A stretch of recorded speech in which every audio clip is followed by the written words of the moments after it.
తాజా అంశాన్ని చూస్తున్నాం. సింహాచలం ఆలయంలో గోడ కూలిన ఘటనలో బాధ్యులపై ప్రభుత్వం చర్యలకు ఉపక్రమించింది. త్రిసభ్య కమిటీ నివేదిక ఆధారంగా దేవాదాయ పర్యాటక శాఖకు చెందిన 7 అధికారులపై సస్పెన్షన్ వేటు వేసింది. దీనికి సంబంధించి మరింత సమాచారం మా ప్రతినిధి కృష్ణ అడిగి తెలుసుకుందాం. కృష్ణ, చెప్పండి, సింహాచలం ఆలయంలో గోడ కూలిన ఘటనలో బాధ్యులపై చర్యలకు సంబంధించిన వివరాలేంటి?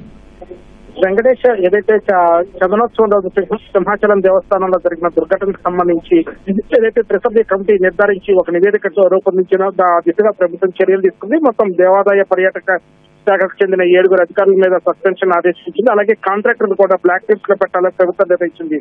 కాంట్రాక్టర్ సహా 2 అధికారులపై క్రిమినల్ చర్యలకు కూడా ప్రభుత్వం ఆదేశించింది. మొత్తంగా చూస్తే కనుక కె సుబ్బారావు ఈఓ సింహాచలం దేవస్థానం, అలాగే టీజీ శ్రీనివాసరాజు ఈఈ సింహాచలం దేవస్థానం, అలాగే K Ramana EE AP tourism development corporation, అలాగే కేఎస్ఎన్ మూర్తి డిప్యూటీ ఈఈ సింహాచలం దేవస్థానం, ఏవిబిఆర్ స్వామి డిప్యూటీ ఈఈ ఏపీటీడీసీ, అలాగే P Madhusudan Mohan AE APTDC, K Babji JEE Simhachalam దేవస్థానం.